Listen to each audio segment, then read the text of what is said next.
Rebonjour du coup à tout le monde.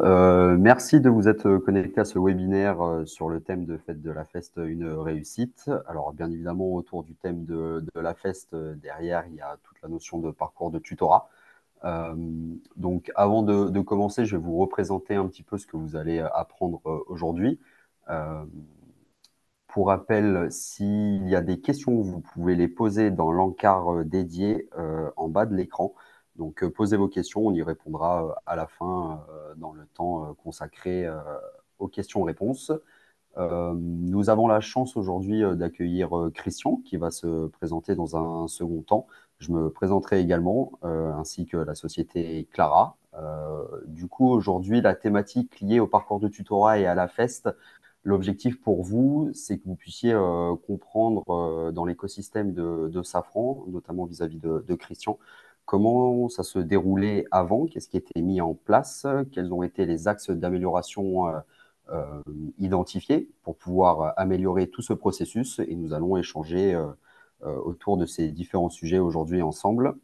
Et bien évidemment, Christian finira à la fin par vous donner ses conseils pour faire en sorte de réussir tous vos parcours et faire en sorte que votre AFEST soit une réussite totale. Ainsi, Christian, bonjour. Bonjour. Je vais te laisser te présenter, bien évidemment, pour l'ensemble des participants, présenter également Safran, l'entité pour laquelle tu travailles. Ok. Bonjour à toutes et à tous. Juste en deux mots, le groupe Safran, pour ceux qui ne le connaissent pas, c'est un équipementier aéronautique. Beaucoup d'activités en 12 sociétés et 27 pays. Les chiffres de 2022, c'était 83 000 personnes. Tu vois, Thomas, le nombre de tutorats que ça peut faire. Et 19 milliards d'euros de chiffre d'affaires. Équipementier aéro, ça veut dire qu'on touche à un certain nombre de, de produits industriels autour de l'avion et de l'hélico, les moteurs, mais aussi les trains d'atterrissage, les freins, les nacelles moteurs, les sièges et un certain nombre d'équipements cabines que tout le monde connaît quand il prend l'avion, mais aussi l'électronique, des systèmes de guidage, des gyroscopes, etc., etc. Donc une multiplicité de métiers et aussi des sociétés qui peuvent être éventuellement très spécialisées dans certains métiers par rapport à d'autres. Moi, je représente particulièrement Safran Helicopter Engine et on s'occupe de conception, de fabrication et de support de moteurs pour hélicoptères. Et ma contribution personnelle, puisque je travaille à la direction industrielle, c'est d'être le correspondant tutorat pour les opérateurs de fabrication, les activités allant de la fabrication de pièces jusqu'au montage des moteurs et aux essais. Voilà en ce qui me concerne. Merci Christian. Et pour ma part, je suis Thomas Jardel. Je suis chef de projet en charge du déploiement de la solution Clara au sein des différentes entités Safran. Donc, j'ai la chance aujourd'hui d'accompagner la dizaine d'entités pardon, pour lesquelles nous avons déployé l'outil. Et Clara, qu'est-ce que c'est? On est une solution SaaS. Et pour Safran, en fait, on vient digitaliser tous les supports et les parcours de formation de tutorat, notamment au poste, tout simplement. Ainsi, Christian, pour commencer, est-ce que tu peux nous dire un petit peu l'état des lieux avant que tous les projets de digitalisation soient mis en place? Comment étaient effectués à l'époque les parcours chez SHE concernant la FEST et plus largement le tutorat au poste? Ouais, donc là spécifiquement vraiment pour les opérateurs de production, puisque c'est une obligation de pouvoir prouver la formation au poste. Mais on avait quand même on avait des systèmes qui étaient plus ou moins locaux, pas forcément partagés, à base de fiches Excel ou de vieilles photocopies d'un certain nombre de choses. Et je critique pas parce qu'il y a plein de choses qui étaient très bien faites, mais surtout dans la main des tuteurs et pas forcément avec une forte participation ou une participation correcte des managers. Ce qui fait que les tutorats, ils avaient tendance à un petit peu s'étaler dans le temps et pas forcément être homogène d'une ligne de production à une autre ligne de production. Ce que je vous ai pas dit, c'est qu'on a trois sites de production majeurs en France et ça fait 16 lignes de production au total. 2000 personnes à la direction industrielle et un millier en production. Donc voilà le système sur lequel on était au départ. Ce qui nous a entraîné, obligé, motivé pour mener un projet pour un petit peu améliorer tout ça. On a utilisé une méthodologie bien connue, le DMAIC, et ça nous a permis de refixer un certain nombre de bases et de les partager avec les différents acteurs de ce processus.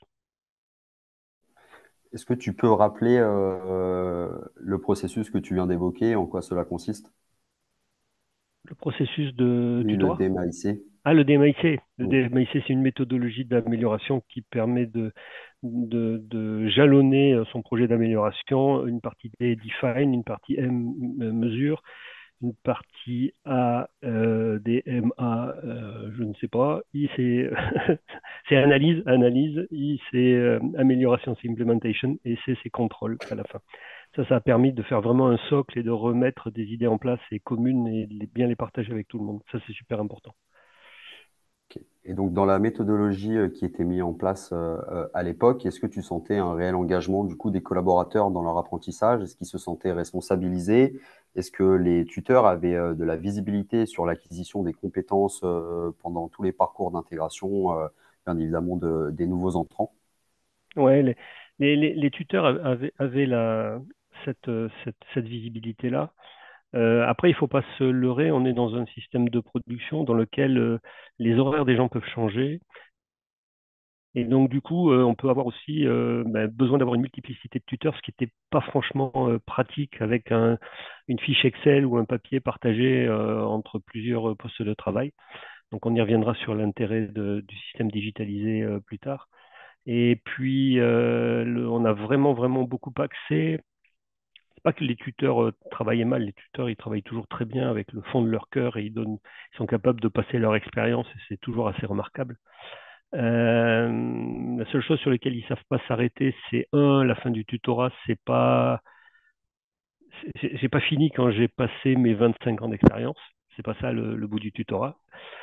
Et ça a fait partie des éléments majeurs qu'il a fallu bien leur expliquer, euh,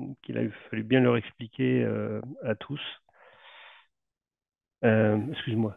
Ouais, parce Euh, que c'est cette logique de tutorat, bien évidemment, elle n'est pas là pour remplacer l'expérience, elle est là pour amener un nouvel arrivant jusqu'à un certain niveau d'autonomie.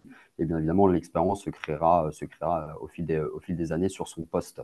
Est-ce que Ça, c'est la tu... base, Ouais, c'est gagner en autonomie. Je pense qu'un peu plus tard, on parlera même du niveau au-dessus, qui est l'autonomisation progressive pendant la période de tutorat, qui était le step derrière. bien sûr. Et en moyenne, du coup, les nouveaux arrivants, leur parcours de tutorat, il durait combien de temps, Christian, à l'époque? Là, on est très très simple et très très clair. On ne mesurait pas. Donc, si on ne mesurait pas, on ne peut pas trop savoir. Il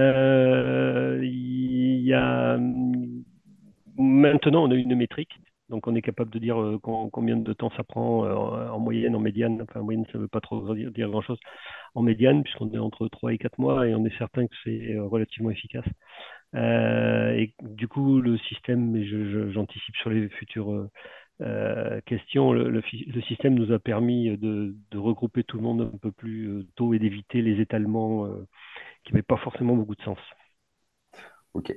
Et du coup, de ce constat-là, à l'époque, est-ce que tu avais pu identifier des axes d'amélioration? Quels étaient les premiers travaux que tu souhaitais mettre en œuvre et comment tu as identifié les acteurs qui pouvaient à l'époque t'accompagner pour améliorer tout ce processus-là? Oui, alors juste un truc, moi j'ai participé, mais c'est pas moi qui pilotais. Et peut-être heureusement, c'était la RH qui avait pris la main là-dessus, et c'est tout à fait normal.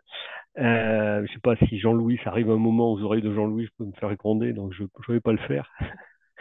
Le problème de base, c'était vraiment les managers qui n'avaient pas en tête forcément le rôle qu'ils avaient.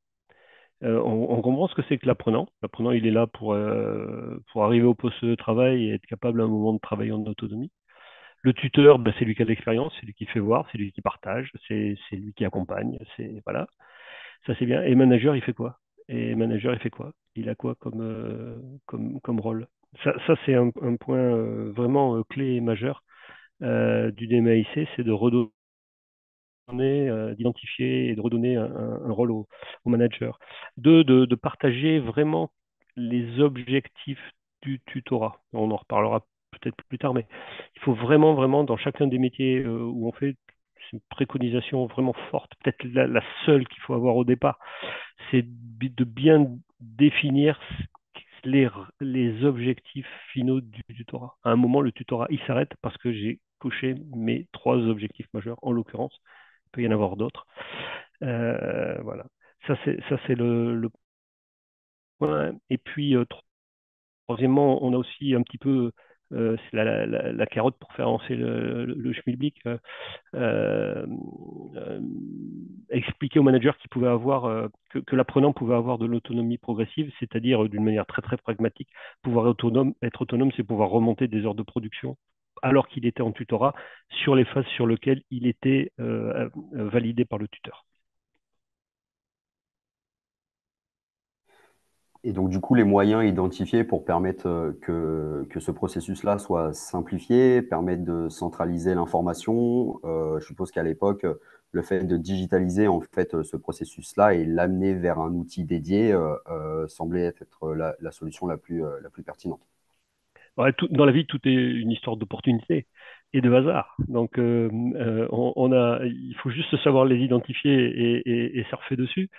Nous, on a fait un DMAIC classique avec une réidentification des outils, des moyens, des procédures et toute la communication et l'accompagnement au changement qui va bien avec. Et effectivement, on a profité de la vague d'arrivée de Clara par Safran Université. Et en plus, on a levé le doigt tout de suite pour être la société qui faisait le premier démonstrateur pour le groupe. Ok. Et du coup, pour toi, quelle était la nécessité de digitaliser, alors que ce soit les supports, mais aussi tout le processus automatisé aussi également, le suivi de l'acquisition des compétences, sûrement l'emmener vers un outil dédié, un seul point qui permet bien évidemment de consulter la progression et l'évolution des compétences de l'ensemble des nouveaux arrivants sur les trois sites que tu évoquais. Ouais, ça fait, je pense qu'on n'avait pas ça forcément en tête, je parle clairement, hein, on n'avait pas ça forcément en tête dans le système. Ce qu'on avait, si on était certain, c'est que un système automatisé, ben, on était vraiment dans la période où on pouvait le faire, déjà techniquement, jusque dans les ateliers, parce que tout le monde est maintenant équipé d'ordinateurs. Qu'on était au pied d'une vague d'augmentation d'effectifs importante. Donc, on avait un besoin fort et on a un besoin fort de pouvoir accélérer les tutorats pour aussi alléger la charge pour les tuteurs. C'est important dans l'histoire. Dans ce processus-là, dès qu'on commence à perdre des tuteurs, eh ben, on est un petit peu à quai et à sec. C'est important de pouvoir privilégier ces gens-là. C'est pas forcément ceux qui l'ont compris le plus vite, parce que c'est eux qui ont eu le changement de métier le plus important. Alors, on disait hier, vous faisiez comme ça, là, demain, on va changer. Tout le monde joue pas le challenge comme ça directement et naturellement. Dans les axes, ça nous a permis de structurer les livrets de tutorat à l'identique pour la totalité des 16 lignes de production, qui soient à Bordeaux, à Tarnos dans le sud-ouest ou en région parisienne à Buchelay. Euh, en travaillant en équipe, on a proposé une structure, un déroulé de livrets identiques avec des parties réglementaires obligatoires. La SSE, c'est obligatoire. Pour nous, le Safety Management System, c'est obligatoire, ce qui concerne la sécurité des vols. Et puis, d'autres points réglementaires, ça c'est le socle obligatoire nécessaire. Il n'y a pas à négocier. Et puis après, tout un socle qui nous est arrivé par la qualité, qui correspondait en fait au check des différents points que l'opérateur devait connaître, la façon de travailler, les procédures. la façon de travailler dans les différents cas, avec le dossier de fabrication, avec tous les systèmes ERP, PLM, etc., auxquels il peut être confronté, et puis bon, traiter la conformité, la non-conformité et tout le tintouin.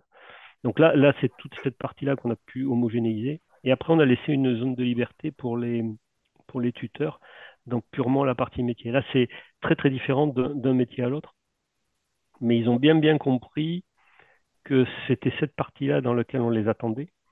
Et cette partie-là, le livret de tutorat a permis de plus détailler les questions euh, pour chacun des métiers. Et donc, en fait, d'être plus précis dans l'apprentissage de la personne à la fin, de l'apprenant à la fin. Hier, on avait des livrets à droite à gauche, mais ils n'étaient pas recensés.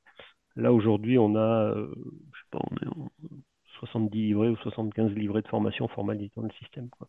Et ils se Ouais. ressemblent, et ils ont la même structure. Par contre, le contenu technique, effectivement, n'est pas le même. Mhm. Le gros Parce intérêt que qu'ont vu les managers, excuse-moi, le gros intérêt qu'ont vu les managers très très rapidement, c'est d'aller piquer aux collègues qui ne connaissaient pas à 800 km le livret dont ils avaient éventuellement besoin pour l'adapter en changeant quelques questions. Ça, je pensais que j'aurais un travail de fond à faire. En fait, ça a été super naturel et super rapide. Ouais, parce qu'on savait que la transmission de savoir était bien faite. Il fallait juste un endroit où on pouvait centraliser toute cette information, cette maille en fait de livrets de formation qui étaient éparpillés soit via des feuilles papier, soit via des feuilles sous format Excel ou PowerPoint et le mettre à l'intérieur d'un seul et même outil.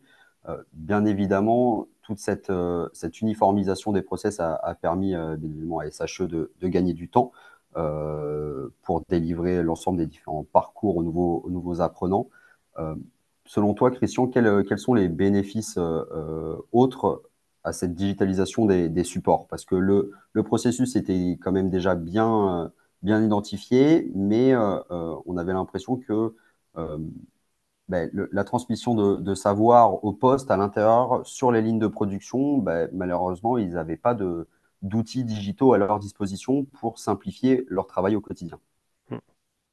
Là, il faut bien voir la conjoncture de la vague d'embauche qu'on a et qu'on a eu l'année dernière et qu'on continue à avoir. L'aspect multi-apprenant pour un tuteur, c'est pas une légende. Et on avait vraiment la trouille si on faisait pas un changement de technique radicale, on allait noyer les tuteurs, on allait en décourager, on allait en perdre et on n'arriverait pas à monter en. On arrivait à embaucher, on arriverait, mais par contre, à remonter le niveau de production qu'on voulait atteindre, on n'y arriverait pas. Ouais, ça c'est un point fort. Et c'est pas parce qu'on arrive avec un outil agile, simple, moderne, qu'on est accueilli les bras ouverts. Hein, faut bien voir les choses. Et il a fallu aussi qu'on travaille. Et merci à toute la société Clara de me supporter périodiquement pour adapter le système et faire en sorte que pour les tuteurs, pour les apprenants, pour les tuteurs, l'ergonomie soit améliorée. C'est ce qu'on a fait, ce que vous avez fait ces derniers temps, et c'est super. Et d'améliorer aussi l'accès direct euh, à un cockpit pour les managers. Justement, vu que tu parles de l'ensemble des parties prenantes liées au parcours de tutorat, quels sont, selon toi, les bénéfices pour les apprenants, les bénéfices réels pour les tuteurs et les bénéfices également pour les managers? Tu sais, tout ce triptyque intimement lié à ces parcours. Donc il faut que je te fasse une synthèse des 270 apprenants, 350 tuteurs et 50 managers. Je ne sais pas par qui je vais commencer. Les apprenants, ben, les apprenants, on traite deux choses. On traite les nouveaux embauchés, trois choses. Les nouveaux embauchés, donc des gens plutôt jeunes, eux, ils me regardent avec des grands yeux parce que ça leur paraît tout à fait normal d'avoir un truc comme ça. Donc ils sont étonnés qu'on fasse l'effort de leur expliquer comment ça marche. Deux, on a les mutations internes, ou les gens qui arrivent de d'autres sociétés, donc ils peuvent avoir n'importe quel âge. Euh, les gens, même quand, à l'intérieur du groupe, les règles sont pas tout à fait, sont pas les mêmes, les mots sont pas les mêmes, etc. Et il y a je pense que les gens, enfin, c'est ce qu'on nous ont dit un certain nombre de gens, ils vivent ça comme un accueil au poste plutôt positif. C'est pas je rentre dans ma ligne de prod, je vois les collègues autour, j'entends les machines, je sais faire. On s'occupe globalement de ton arrivée et de faire en sorte que tu puisses tout autonomiser le plus rapidement possible. Et après, on traite aussi tout ce qui est polycompétences, ce qui est tout à fait majeur dans un certain nombre de lignes de prod, où en fait des gars sont dans la ligne de prod, capables de faire un métier, et puis on va les former en plus à un deuxième métier, ce qui permettra d'abord un qui puisse ça, c'est plutôt motivant quand on est intéressé pour faire ça, et en plus ça laisse de la souplesse pour l'organisation de la prod. Là, on avait besoin d'avoir aussi des gens qui disent, bon, c'est bon, la façon de travailler, on sait la faire. Donc là, on a su virer les parties dont on n'avait pas besoin. Et donc, du coup, uniquement se focaliser sur les parties métiers, qui étaient vraiment celles qui étaient attendues sur le poste. Donc ça, c'est des apprenants. Il n'y a pas qu'une seule réponse, je suis désolé, il y a plusieurs catégories. Pour les tuteurs, ça a été euh, plutôt content et plutôt valorisé dans le fait de fabriquer un livret où ils puissent mettre, qui corresponde à leur savoir-faire. Ça, c'est quelque chose qu'ils n'ont pas, qu'ils n'étaient pas forcément tous capables de faire facilement et tout seul. Là, il a fallu leur apporter un support. Je m'y suis collé évidemment pour la partie outils, mais aussi avec les managers. Et les gars en sortent valorisés. Ils sont contents à la fin d'avoir mis plus dans le détail les points. On a essayé aussi des peser des différentes compétences, ce qui permettait aussi de les hiérarchiser in fine, et ça les a beaucoup valorisés. Ils n'avaient pas forcément l'habitude de lever la tête suffisamment pour voir le global et se dire, ah ben oui, il y a quand même des points qui sont d'abord très plus compliqués que d'autres, il y a des points qui sont plus annexes, puis finalement, est-ce que je les garde ces points-là ou je les garde pas? Est-ce que je regroupe? Enfin, dans la structuration de l'ensemble, le fait de leur faire un questionnaire, ça les a euh, bien motivés. Si je suis trop long, tu me dis, Thomas. Non, non, c'est très bien. Comme tu l'as dit, il n'y a pas qu'une seule réponse, donc c'est important Ouais. d'évoquer l'ensemble des points. Et le dernier point, c'est les managers. Donc les managers, c'est welcome à la table de travail, quoi. Ils ont un siège, ils ont un rôle, c'est clair. Si les gars sont pas contents de l'outil, c'est moi qui me fais engueuler, c'est pas le manager. Par contre, si les gars avancent pas, c'est le manager qui leur explique, éventuellement qui les aide s'il y a besoin. Voilà. Donc chacun a sa place. Pour le manager, c'est la vraie révolution pour nous réellement.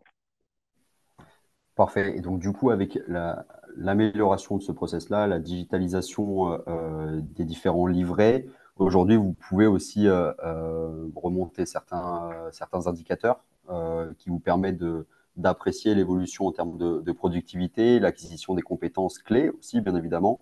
Euh, la partie engagement, parce qu'il y a il y a des obligations à remonter certains éléments. Je passe des heures passées aussi également à former au poste l'ensemble des nouveaux apprenants. L'outil Clara te permet aujourd'hui de suivre aussi la complétion de l'exhaustivité des rapports et de suivre l'évolution au global aussi des compétences à acquérir. L'objectif, c'est vraiment, avec un outil, de pouvoir tout de suite, à l'ouverture, avoir un cockpit direct sans chercher par des menus à droite à gauche. Les managers de prod, quand ils se connectent, c'est pas pour aller naviguer, c'est parce qu'ils veulent aller voir le parcours de tutorat de Kevin, et ils veulent savoir pourquoi il n'est pas encore au bout, qu'est-ce qui lui manque, à juste titre, hein, c'est pas un problème, mais au moins il faut qu'il puisse avoir ça rapidement. Ça c'est très très bien, c'est très ergonomique. Euh,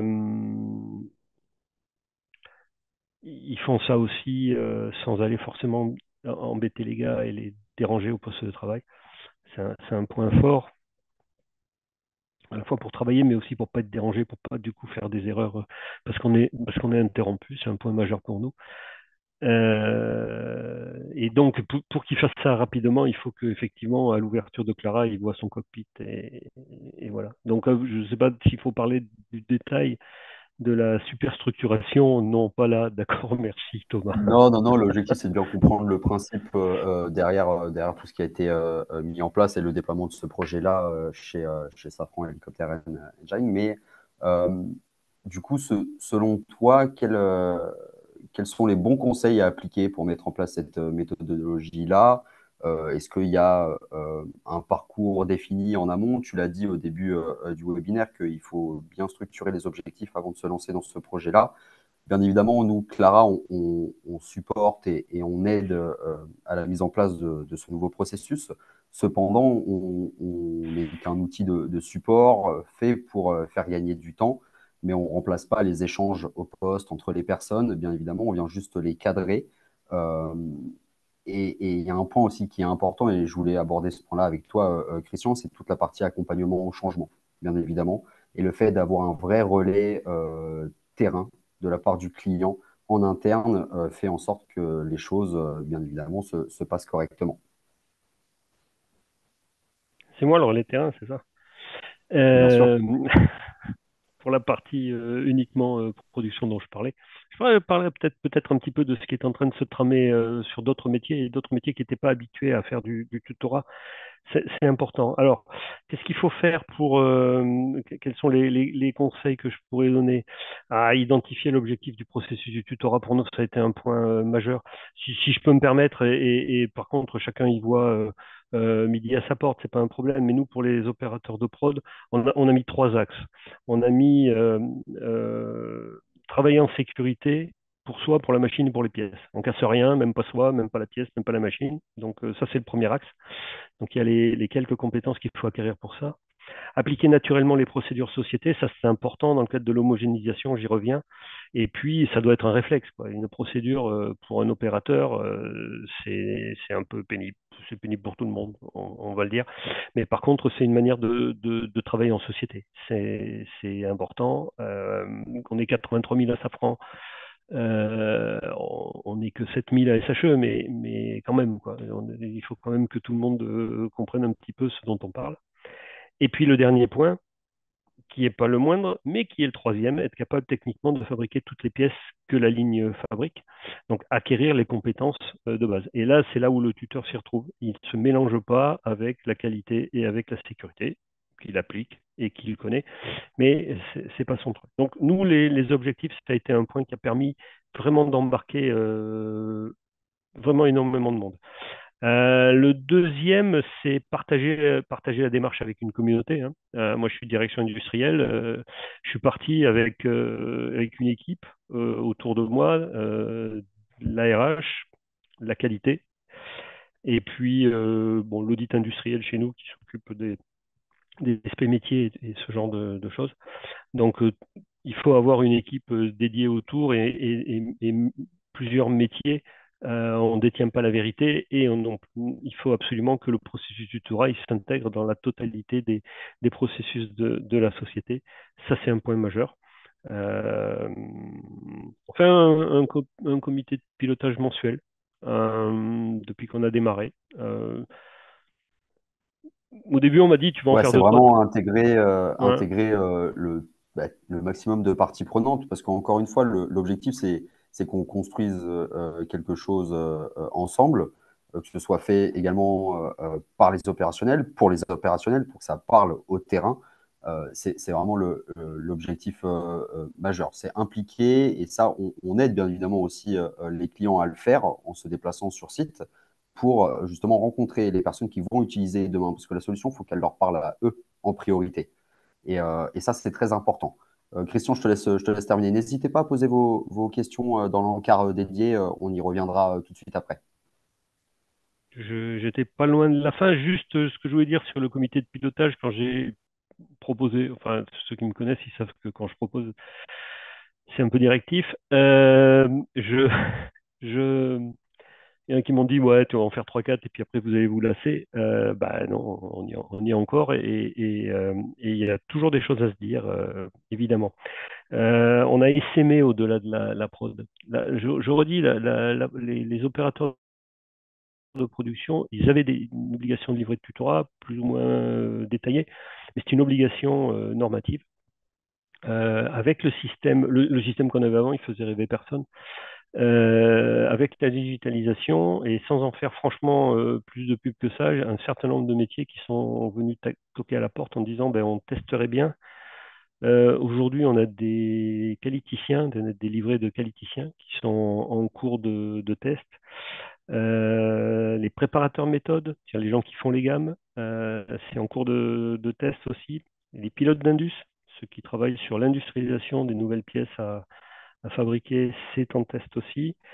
Ce qu'on a mis en place aussi, c'est alors les chefs de marque industrielle, c'est des gars qui sont, alors ceux-là, ils travaillent vraiment pas dans la prod, mais ils sont dans les équipes programmes et ils représentent un type de moteur pour la société et ils sont capables de connaître les enjeux des programmes et de savoir comment on répond aux clients, etc.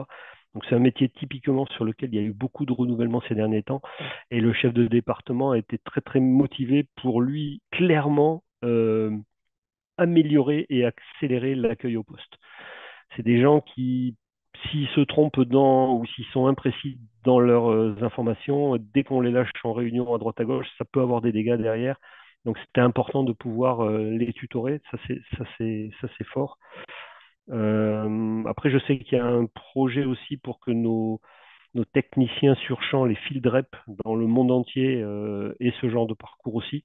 C'est un peu plus compliqué parce que ça va chercher largement au-delà de nos 16 lignes de prod. Et on a aussi le métier d'approvisionneur aussi qui est parti là-dedans. Donc vous voyez des métiers qui sont très très très différents, avec des logiques aussi et des objectifs très très différents pour tous ces gens-là. Et c'est l'outil Clara qui les amène avec toutes les possibilités qu'on peut avoir. Dernier point, parce qu'on n'en a pas parlé, et là c'est jure, je jure et je me tais après. Euh, on officialise la fin du processus de tutorat par une signature électronique. C'est pas un détail finalement. C'est plus qu'un symbole. Quand c'est fini et qu'on est tous d'accord que l'apprenant est maintenant autonome au poste, il reçoit son livret sous format PDF avec la possibilité d'apposer sa signature électronique.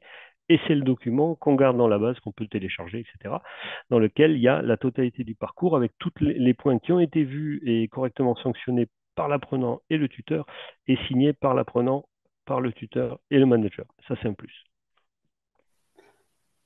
Merci beaucoup, Christian. Tu as raison de terminer par ce point, parce qu'en fait, de tout ce processus, on en fait quelque chose de probant à la fin. Et c'est important que tu puisses le souligner parce qu'il y a d'autres parties prenantes comme la qualité qui peuvent venir à l'intérieur de Clara chercher ces documents-là, PDF signés par l'ensemble des personnes concernées et en cas d'audit, bien évidemment, justifier de la bonne acquisition de telle ou telle compétence.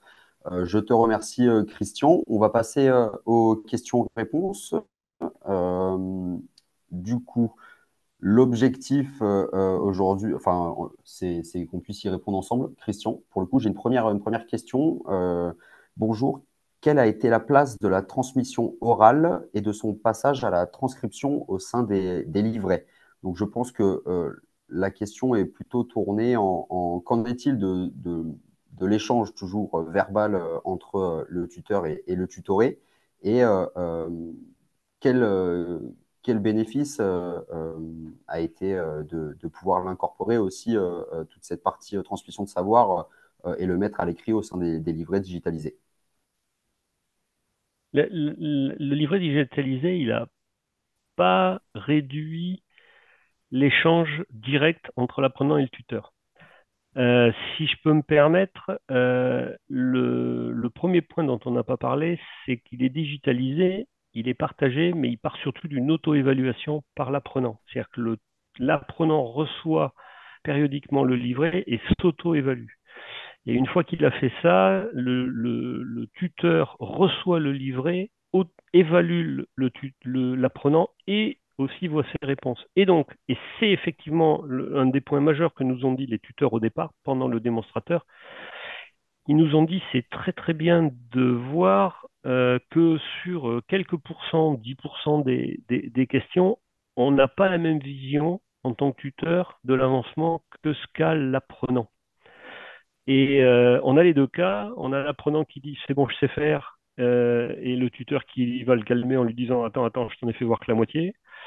Et on a l'autre cas aussi où l'apprenant dit je suis toujours en cours, je suis pas autonome, et le tuteur qui est désespéré, je me suis dit je lui ai tout dit et il sait tout faire et il me l'a fait voir encore hier matin. Mais au moins, ce que nous ont dit les tuteurs pour positiver, c'est là on voit plus rapidement qu'avant les points sur lesquels il faut qu'on insiste. Les tuteurs, c'est pas leur métier d'être pédagogue, c'est pas les profs, ils n'ont pas de formation pédagogique. C'est des gars qui veulent bien, c'est des gars qui ont l'expérience et donc qui ont la possibilité quand même de pouvoir passer leur savoir. Euh, et, euh, mais par contre, ils n'ont pas d'outils. Et là, le fait d'avoir cet outil partagé, facile d'utilisation, facile d'accès, facile d'utilisation, ça permet de se focaliser et donc de focaliser leurs échanges sur les vrais points sur lesquels c'est pas bien passé ou il faut insister. Et pour le même tuteur, il va avoir plusieurs apprenants à la file, et bien en fonction des backgrounds des gars, des bagages, en fonction d'un certain nombre de choses, et ben ça va pas être les mêmes points sur lesquels il va falloir insister. Il n'a pas son top 10 des points difficiles. Il sait ce qui est techniquement difficile, mais si ça se trouve, il y a un gars qui va, lui, va passer ça les doigts dans le nez. Par contre, sur des choses beaucoup plus simples, ben, il les aurait pas vues, et là, ça se voit. Donc, ça permet de beaucoup plus rapidement individualiser la relation entre l'apprenant et le tuteur. Ok. Merci pour ta réponse, Christian. J'ai une deuxième question également. Bonjour, quelle différence faites-vous entre formation poste et formation en situation de travail?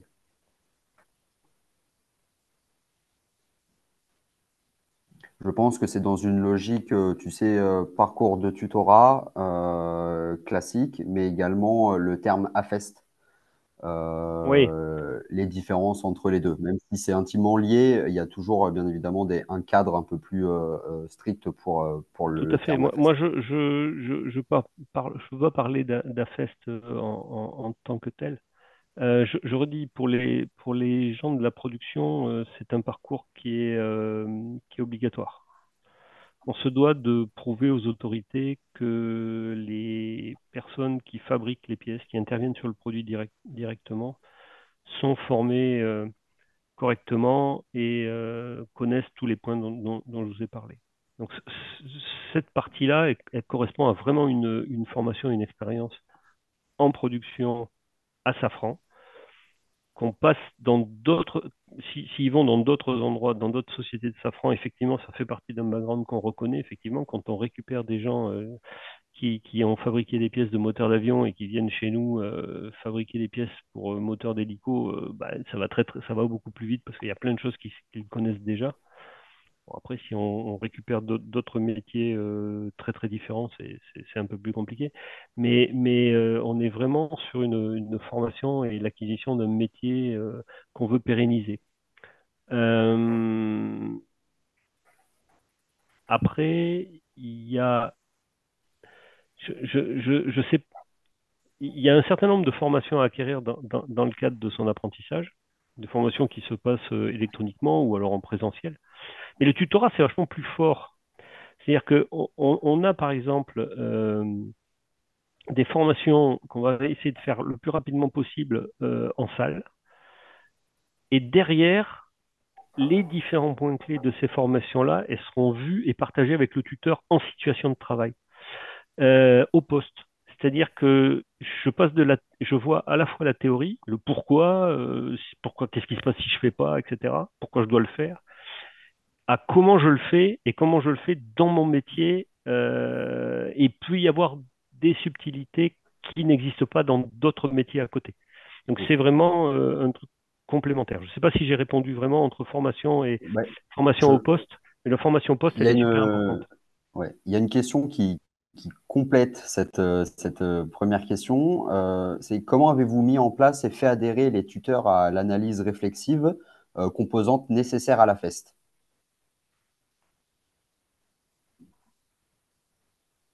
Les tuteurs, ils étaient déjà tuteurs historiquement. On les a pas inventés, ils avaient déjà ça. La seule chose, c'est qu'on les a pris en leur disant, ben voilà, voilà le nouveau système et voilà les objectifs maintenant tels qu'on les identifie, avec les trois axes dont on a parlé. Ça les a déchargés d'un certain nombre de points et ça leur a permis de réellement se positionner sur les points forts de leur savoir-faire technique. Je parlais tout à l'heure aussi de peser de faire un exercice de peser des différentes compétences à acquérir. Ça, c'est super compliqué. Combien de temps tu vas passer en moyenne combien d'heures tu vas passer en moyenne pour faire acquérir telle compétence à telle personne, etc. Ça, c'est une contrainte monstrueuse. Et en fait, ça leur a permis de lever la tête. On leur a proposé une méthode super simple et assez intuitive qui est de dire chacune des compétences, elle est soit facile, soit moyenne, soit difficile. Et pour chacune des compétences, quelle que soit la complexité, il va falloir la répéter. Soit je l'aurais fait voir une fois et c'est bon, soit, soit, soit je l'aurais fait voir, je suis obligé de la faire voir plusieurs fois.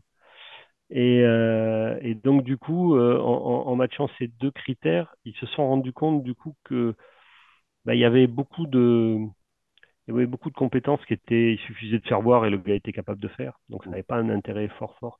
Et par contre, ils ont vraiment identifié les points sur lesquels il y avait besoin soit de beaucoup de répétitions, ça c'est important, ou alors il y avait besoin d'un long temps en autonomie binomiale Ouais, pour pouvoir vraiment aller au bout de la démo. Donc ça leur a permis de vraiment se poser ces questions-là. On les a déchargés de la partie réglementaire, on les a déchargés de la partie qualité. C'est des règles qu'ils connaissent, mais on leur dit voilà, il faut votre métier il est là et il faut que le gars il soit capable de faire ce genre de choses. ouais. Il y a eu d'ailleurs C'est des initiatives sur certains métiers où ils ont fini par nous dire finalement c'est pas les compétences qu'on va chercher, on va aller les chercher au travers des références des pièces, des types de pièces qu'on voit passer. Et il y en a qui nous ont inversé, retourné complètement la logique en disant, donc avec des livrets qui sont avec des références de pièces, est-ce que l'apprenant en a fait une fois, deux fois, trois fois en autonomie? Il y a un certain nombre de références de pièces, c'est pas exhaustif parce qu'on ne les verrait pas. Et ils ont illustré à l'intérieur des s'il sait faire telle référence de pièce, c'est qu'il maîtrise telle compétence, telle compétence, telle compétence. S'il sait faire telle référence de pièce, il maîtrise telle compétence, telle compétence, telle compétence.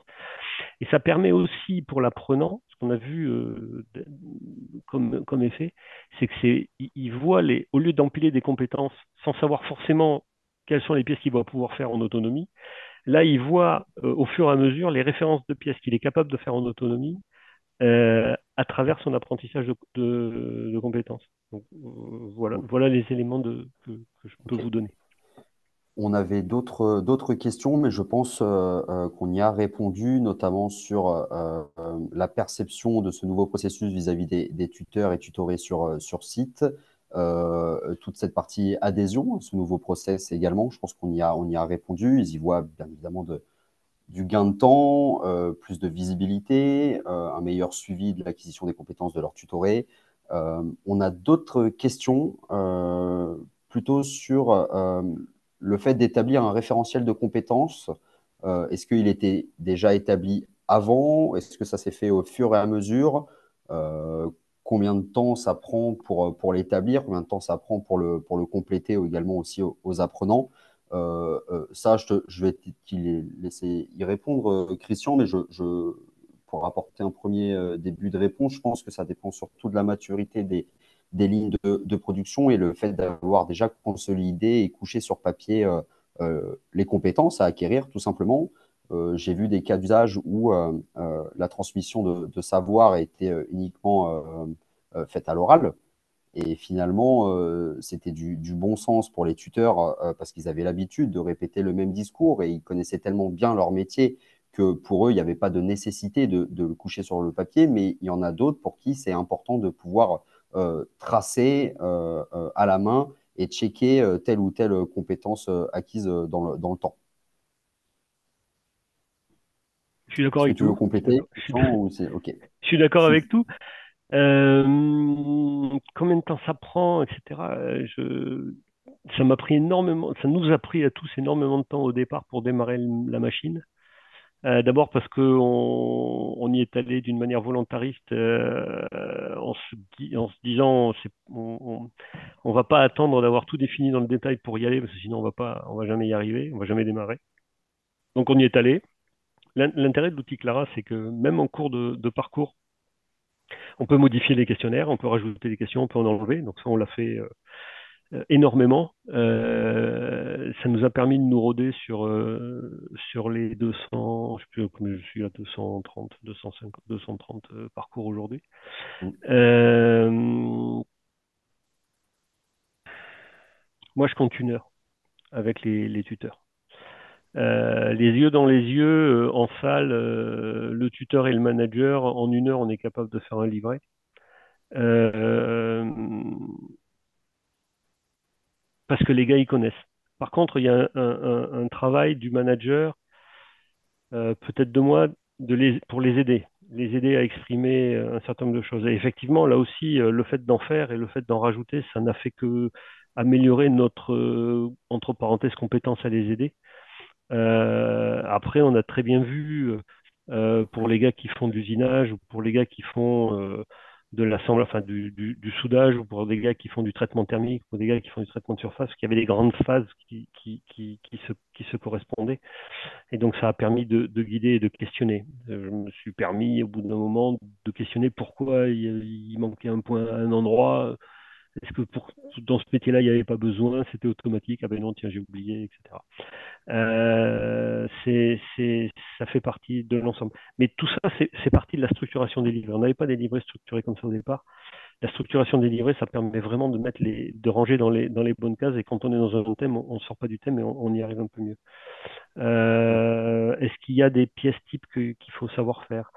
Dans certains métiers, est-ce qu'il y a une pièce simple qui va être la première ou une première famille de pièces qui sont les pièces simples que l'apprenant va être capable de faire au bout de 1 mois, 1 mois et demi? Ça, c'est des métiers qui nous l'ont dit. Effectivement, faut les questionner. J'ai pas mis par écrit les questionnements qu'on a fait, je regrette aujourd'hui. Je regrette d'autant plus aujourd'hui, c'est que pour chaque fois qu'on lance des tutorats, on copie maintenant les livrets des uns des autres, parce qu'il n'y a presque plus rien. Ouais. J'ai une grande chance, en fin de semaine, j'en ai un nouveau à faire. Bah, écoute, c'est parfait. Et je ne sais pas si Merci j'ai beaucoup. répondu, je sais pas si j'ai répondu, et j'ai le même type de questionnement aussi avec les autres métiers. Qu'est-ce que vous voulez? On parlait des qualiticiens, des préparateurs méthodes. Quelles sont les compétences que vous voulez acquérir? Qu'est-ce qui est le socle? Qu'est-ce qui est le plus important? C'est des Mhm. métiers qui ont tendance en plus à mêler un petit peu le socle de base avec l'expertise. Définissez un socle. On dit au manager, on dit au tuteur, c'est quoi? C'est quoi le socle pour que le gars il puisse être lâché et faire prendre toutes les initiatives qu'il est censé prendre dans son métier, soit de préparateur de gamme, soit de qualiticien, soit de pilote d'indus. Il y a un socle à définir, c'est vous qui avez l'expérience, c'est Ouais. vous qui le définissez. Ça marche. Bah, écoute, merci beaucoup, Christian, pour ces nombreux retours. Merci à l'ensemble des participants à ce webinaire. Il sera disponible en replay d'ici quelques jours. Et si vous avez des questions, n'hésitez pas à aller sur notre site clarahr.com. On se tiendra à votre disposition pour approfondir vos réflexions potentielles ou si vous avez besoin de compléments d'information. Merci beaucoup, Christian, pour ton temps. Merci pour nos échanges. Et merci Merci. à tous d'avoir participé. Je vous souhaite une excellente soirée. Merci beaucoup. Bonne soirée à tous. Au revoir. Au revoir.